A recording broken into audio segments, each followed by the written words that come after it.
In front of me is ZTE Blade A71, and today I would like to show you how you can access all typing features available on this ZTE. First of all, go into Settings and scroll all the way down. Then choose System and Update. Now you need to select Languages and Input, On-Screen Keyboard, and Gboard. Finally, tap on Text Correction, and as you can see, all typing features are over here. In order to switch on or off one of them, click on the switcher next to the chosen ones.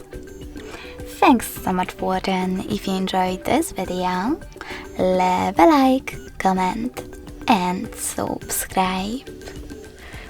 Bye!